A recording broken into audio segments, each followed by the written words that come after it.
Hello, everyone, and welcome back to the Witch of Bees and Bones. I hope you've all been well.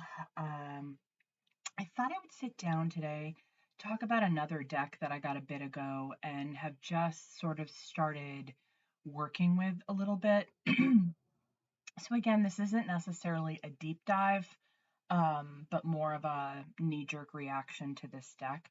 I did use it for a client reading yesterday. Um, and it's a very it's a loud deck. It has a lot.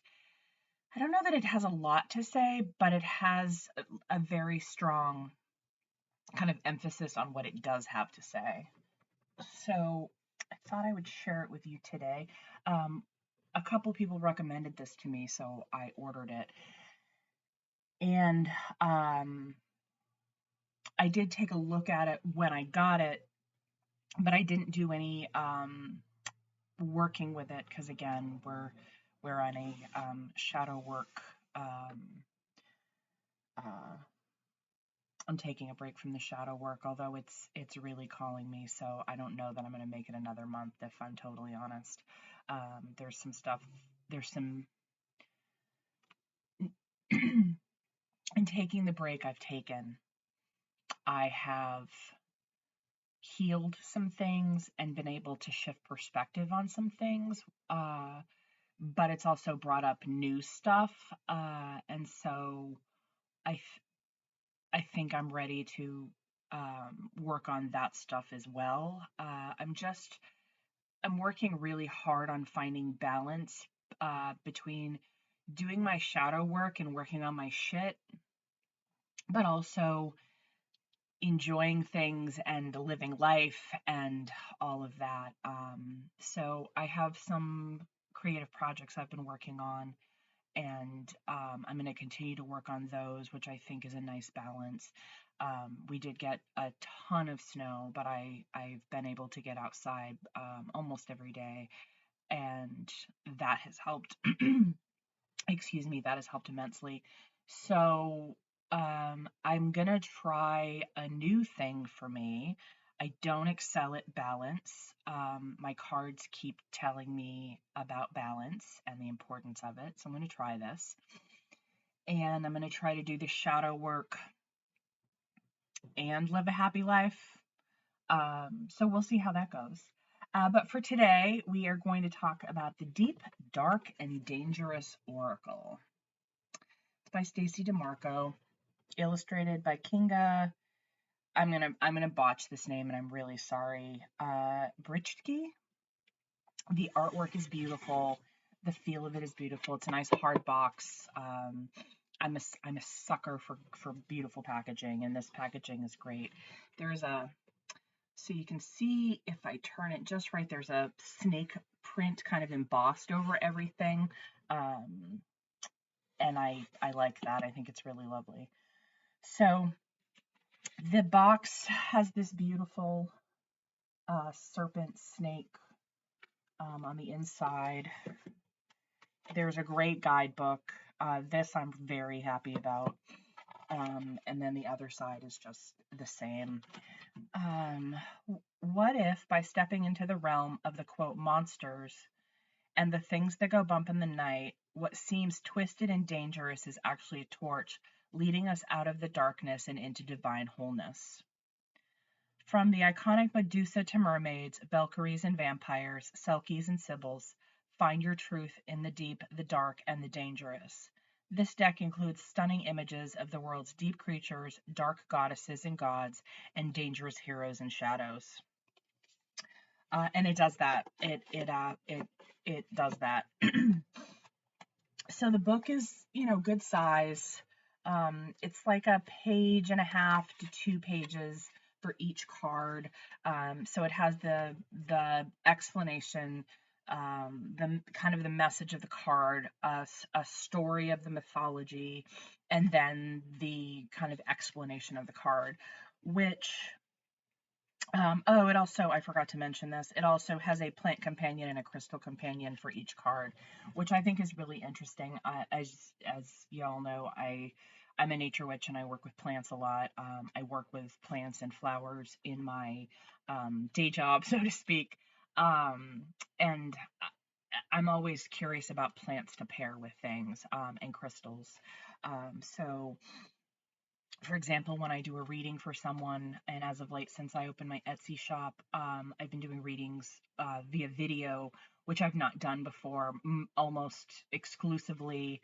I've done face-to-face videos. I've done a few like Zoom uh, readings, but I've never just kind of like sat in my space, sort of like I'm doing now, to do a reading. And I've realized that I put the same intention and thought into that as I do as if a person is sitting in front of me. So I make sure to have the candle, appropriate decks, appropriate crystals, and so I do like that it pairs crystals here, and it's really well done. So I'm pleased about that. I I know that the decks are about the deck and about the art. I always get a little when a guidebook falls flat, it's not a deal breaker, the end of the world. But I like the holistic package of a really great deck and a really great guidebook. Especially I try to look at it from my perspective, who I typically read intuitively, but I like to know what the book says. But I think about people who might be starting out their journey and they're not quite sure yet. And so they depend more on the guidebook. And if the guidebook falls flat, then that makes a deck um, maybe a little more difficult to read for a beginner.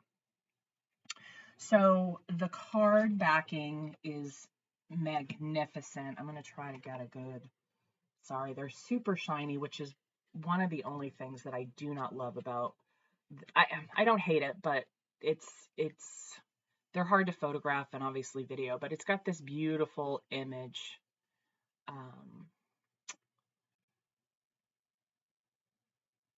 with the snake, and it's got crystals, and it's got some, little vines. Um,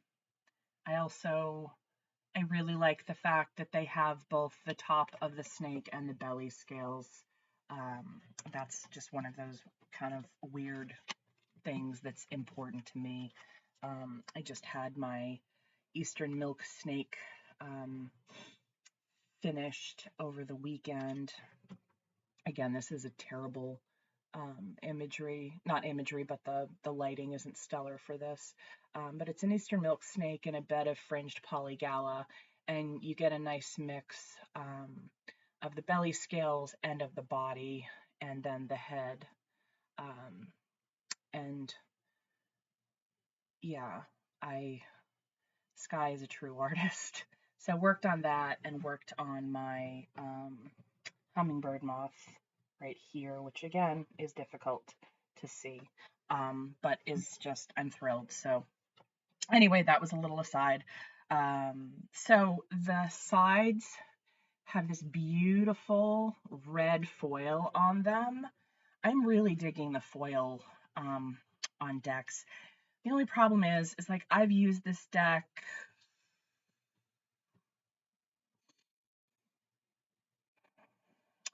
3 to 5 times, and there's already some damage on the edge, but you know what, it is what it is, and it's lived in, and it's loved. So I I like the look of the pristine. I also like things that are lived in. So again, not a deal breaker, and the edges are beautiful. That deep red is glorious. So here are some of the cards. Medusa, who I think I'm gonna do a whole video. I work a lot with the archetype of Medusa. So I think I'm going to do a video on that. Let me know if that sounds good to you folks. But yeah, this is the Injustice Medusa card. Sheila McGig, which is just, what a beautiful card. All of these are really, really lovely. This Valkyrie is just badass. Well, Valkyries are badass, but I just,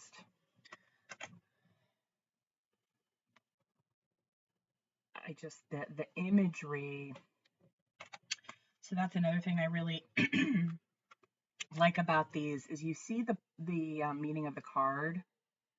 So disconnection, and you can see that she's by herself and she's away from everything else that's happening. So once you kind of know the meaning of the card, you can more intuitively like understand. This Banshee card is beautiful.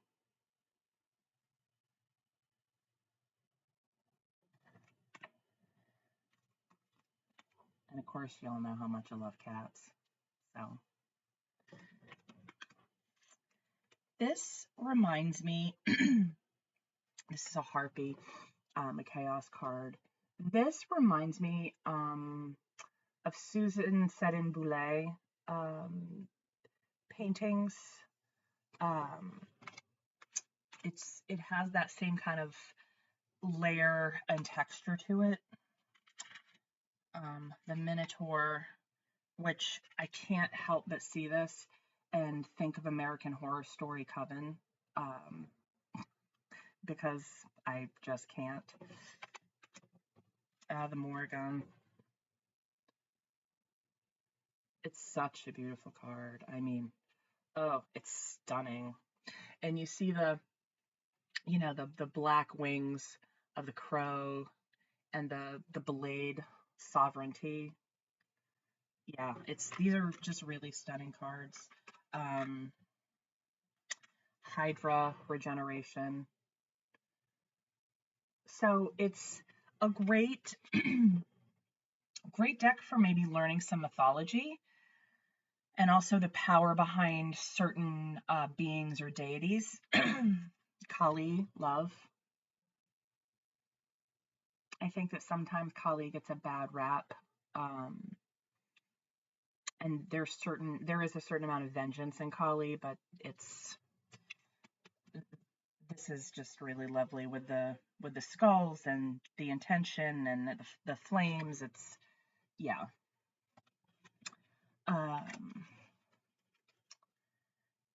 And then this is,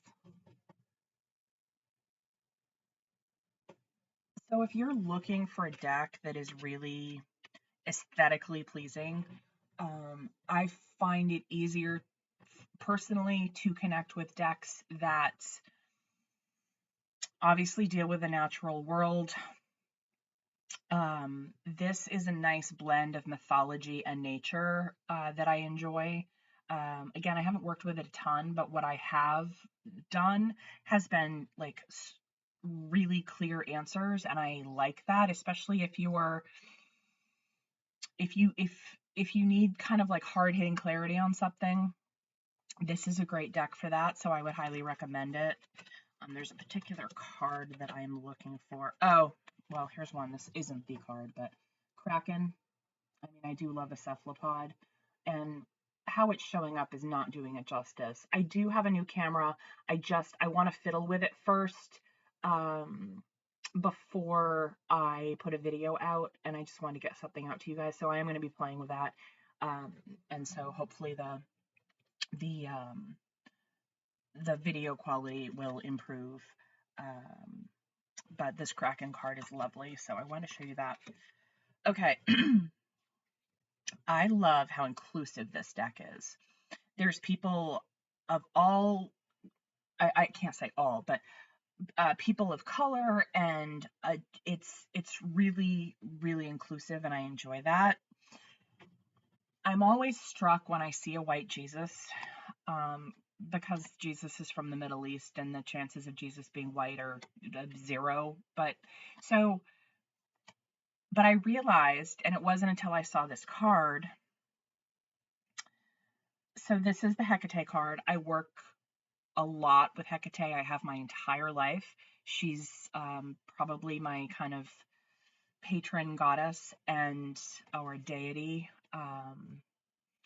This is the first time I've seen Hecate as a Black woman, and I am fucking here for it. This kind of, I saw that and I was like, shit, like, why do we assign color and gender and like things to people. And so that really made me think and I enjoyed it. So that was one of the cards I wanted to show. I just, it kind of switches things up a bit. I'm a vampire girl. Uh, I'm a vampire girl. I've read countless vampire books. Of course, the Anne Rice series. I have written some short stories with vampires. I love Bram Stoker's Dracula with Gary Oldman. I would listen to Gary Oldman read the phone book if they still made phone books. But I'm a vampire girl. I love vampires. And this card made me sad. It kind of it's campy and it's kind of hokey, and I just don't love it. But that's a me thing. Again, whatever I'm saying is about me. I'm not saying this is exactly how everybody should feel. Where is that card?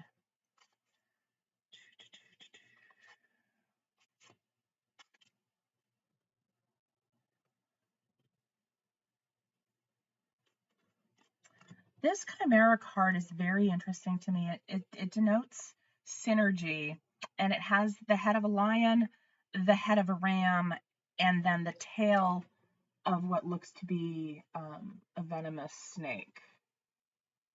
And that's just a really cool card to me. But again, not the card that we're looking for. We are looking for. Sorry, I should have been better prepared for this. Oh, here it is. So here's the journey. It's the Persephone card. And you see, headed to the underworld with Hades, but she's still in the meadow, so to speak. I just think that's a really lovely, lovely card. I'm sorry. I'm hoping my new camera does a better job with this kind of thing. I feel like I've yammered on, rambled on long enough. So I really like this deck a lot. I think I'm probably going to end up loving this deck the more I work with it. So if you're, excuse me, I'm still getting over another little cold thing. If you like working with darker deity and mythology and some darker beings, there's vampires, there's werewolves, etc. This is a fun deck. Again, really clear on the messages. If you're looking for, sugar and spice and everything nice, not the deck for you, but I'm probably not going to recommend those kind of decks because they're not the kind of decks I work with. And I think that authenticity and what I work with and what works for me is really important to be authentic with what I'm saying and things that I work with. Sorry, again, rambling. So I'm going to say goodbye for today. Thank you everyone for your support as always. And, my channel is growing and I'm, I'm so grateful. I knew I had something to say. I didn't, not that I'm the be all end all, not that I know everything. I certainly don't. I just talk about my practice and what works for me, and come up with things as we go along. But I don't want to get caught up in the numbers, but I have a friend that will say, oh, I just looked at your channel and you have X amount of followers. And I'm like, wait, what? So it's really cool. And my Etsy shop is going nicely. And that's been really fun and rewarding. You know, being able to read for people, outside of my community and technically they could be anywhere in the world. So that's just a lot of fun. So, if you're inclined or wish to have a reading by the Witch of Bees and Bones, please feel free. I will link my Etsy shop down below. Absolutely no pressure. I'm just here to talk, and I'm not here to push stuff on you folks. But if you are called, I'm happy to do a reading for you. So I will see you all soon. I hope you're all well and find something beautiful today. take it in, sit with it, maybe journal about it, see how it changes perspective or shifts perspectives for you, and be well, and I will see you very soon. Oh, and if you would like to hear or see, excuse me, a video about just about Medusa, I shouldn't say just because she's fucking incredible, but if you want to see a video based on Medusa, I'd be really psyched to do that, but I'd like to see what you folks would like. So again, I'm actually leaving this time. I will see you all soon. Take care. Bye.